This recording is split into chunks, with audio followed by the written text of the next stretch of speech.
Hey folks, it's Maxie here and welcome to another TEW2020 video. You join us today for some Impact Wrestling. In fact, it is our 16th episode.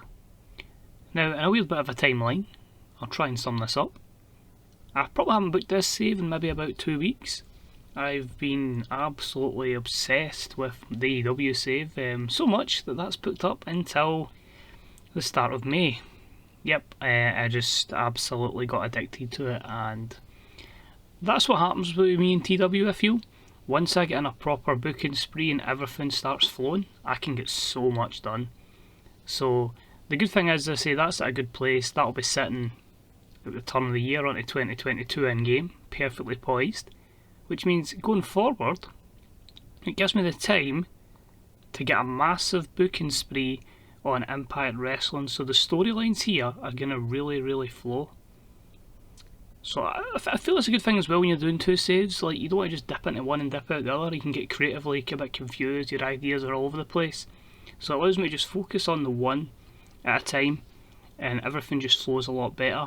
And obviously we'll go in a completely different direction to the AEW save, because in that you can just go, we've got money, we'll just steal from WWE. Can't happen here. We've got to use open deals, written deals, we've got to make sure we're financially sensible and continue to grow the company in a good way. And saying that, we do have some big names in today, typically, but of course they are all on open contracts. So looking forward to this one. As I say, we're on the road to the Tag Team World Cup that I'd planned before. That's all written out. I've got my notes for that, and we'll start building towards that. We'll still have a few singles matches at the event, but you'll probably see some more marquee matches over the course of the Impacts, just really to give us something to kind of look at. So without further ado, let's crack on to this week's episode of Impact Wrestling. So we start the show with the new authority figure, the Impact Wrestling legend, or the TNA legend, Kurt Angle, who's going to be our authority figure. And he's being confronted in the ring by, of course, Will Ospreay. Will's on a temporary deal, which of course is one more appearance, so you'll expect to see him a lot over these tapings. But it's just Will saying, you know, why is all the fanfare and all the love and glory going to Kurt Angle? He's a has-been, he's been and gone. This is about the future. I'm the bigger name here. It's time you start showing some respect. Angle gets a bit annoyed with this and just says, well, if you're here to wrestle, you've obviously got your gear. We'll put you in the main event. I'll tell you what, if you can get a victory tonight over TJP in the main event, then we'll look to give you an opportunity at Leo Rush for the X Division Championship. So, using like the names of Ospreay just to really try and get the prestige up in all our championships. And in this one, Kurt Angle looked good. Colour commentary gave the segment a boost, and Will Ospreay performed poorly. 56 rated. Opening contest of the evening had good heat and decent wrestling. Moose defeated James Storm in 6:44 with the Game Breaker. A 52 here. Pretty level in terms of performances, a 51 and a 51. But you obviously know that our push going forward is going to be with Moose, because obviously James Storm is retiring. Moose heads to the back and Rich Swann begins his entrance, and the champion has a bit of a heated confrontation with Moose, and it's kind of looking like Moose is eyeing up that Impact World Championship, but he makes his way to the ring anyway, and that's a 49. And we have a decent match up here that saw Rich Swann pick up the victory over Brian Myers in 11:09 with a chicken fried driver. 48, Rich Swann with the 53 here, Brian Myers with a 40. It's that thing with Impact. Every match is pretty much close to the same, which is pretty good.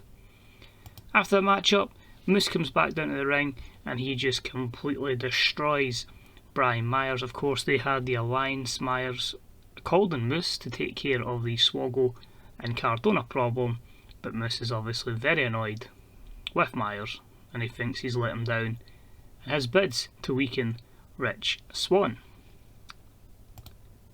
We then have a hype package for a team that will be debuting next week.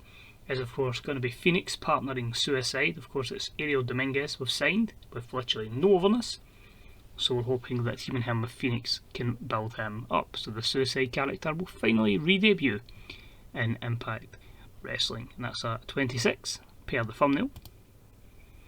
We then have Ken Shamrock saying some words on Sami Callihan, and it's a 41 promo. He just says, obviously extremely frustrated, he should not be getting beaten by someone like Sami Callihan, but what happened to Sami after the match was always coming. It was just a case of he lost it. He cannot be losing to no names like Sami Callihan. He's Ken Shamrock, he's a multiple time champion around the world in various sports, whether it be the UFC or within the, well, he's obviously the TNA champion, so we can count that, I suppose. Yep, we can. Or NWA champion, I should say. So yeah, he's obviously just saying that, like, Sami Callihan was dead weight, and just, yeah, he should be at the peak of his powers and still in the title picture, and Sami held him down. We had some knockouts action, which was terrible, as Kimberly defeated Killer Kelly in 4:54 with the palm strike. 22 here, Kimberly off her game. It's just a case of building Kimberly up with some momentum. We do obviously, like in every safe, plan to have eventually a thriving knockouts division. It's obviously not the most over at the moment. We'll get there. And after the matchup, we have the knockouts champion Deonna Purrazzo alongside Kimberly, just saying, look, that's how good Kimberly is. I'm here as the champion. I'm the most dominant women's champion in the wrestling business, and I'm going to continue to prove that each and every week. Simple, effective, 48. We then have the first match of the Impact World Tag Team Cup, and it was a decent matchup that had the North defeat the Deaners in 10:02 when Josh Alexander pinned Cody with a TKO. 47 here. Ethan Page was off his game, but yeah, pretty much as you would expect. And the North progress to the second round. The plan is the semi-finals and the finals will take place at the event. Next up, we see obviously the beatdown that happened at the event as Ethan Page makes his way to the back, and you could say Josh Alexander, there just wasn't an angle for it. And they see the Inflictors of Pain, and the Inflictors of Pain decide to chase off the North, so they are gone. We've addressed what happened at the end of the show at, I think it was Genesis? I can't remember, it was that long ago since I booked it. But whatever happened at the pay-per-view, and obviously that 4-on-2 assault, and the Inflictors of Pain have not forgotten. Then for promo, it's Ace Austin and Madman Fulton getting ready for their matchup in the tournament against Triple XL. It's just talking about their chances and just saying it's a shame that they even have to go through all these matches, but okay, we'll take on these jobbers, we'll beat them, and then on to the next, says Ace Austin. It was actually a decent matchup, which is good to see. Ace Austin and Madman Fulton pick up the win in 9:14 when Ace Austin pinned Larry D with the fold. In terms of in-ring work, Ace Austin was head and shoulders above the rest, and Larry D was the weak link. A 58 for Ace Austin, a 44 for Madman Fulton, 41 for Romero, and just a 27 for Larry D. But a win there puts Austin and Fulton into the last 8. It's a lot of matches we've got to put over in a couple of weeks, that's for sure. Eric Young and Joe Doring are about to take on the Inflictors of Pain, and Eric Young just basically jokes and says, Inflictors of Pain, that's a good joke, because that's what we're going to do to you. We're going to inflict so much pain on you, and myself and this dastardly man Joe Doring are going to take us to the next round. That was a 45 promo. Match itself was actually very good matchup. Inflictors of Pain pick up the win over Eric Young and Joe Doring in 13:47 when Dinza pinned Eric Young with the last chapter. Joe Doring the weak link, but you can see there in the performance at 43 now. We're hopefully starting to get that overness into Joe Doring, obviously protecting him by Eric Young having the loss here. But yeah, that generally could have main evented at the level we're at, and obviously just keeping the Inflictors of Pain looking strong. Now get ready for our main event. We have Leo Rush on commentary. He just talks a few words about, it's interesting what Ospreay said, but I am the X Division champion, best high flyer in the world. That was a 32, with a few words from Will, and he was just saying, just watch what I do to this punk TJP and Leo Rush. We will have that matchup, and I'll show you how damn good I really am. And that main event matchup was a 54. as we had some good wrestling and a decent reaction from the crowd as Ospreay defeated TJP in 13:57 with the Stormbreaker. So a 54, a 50 performance from TJP, 55 from Will Ospreay, and yeah, both benefiting from Ospreay having a hot new move and being in amazing form. Show finishes by 54, increase their pop in 54 regions. Pretty even show, if I'm being honest. You can certainly see that who our better workers are not necessarily our good promo guys, but at the same time,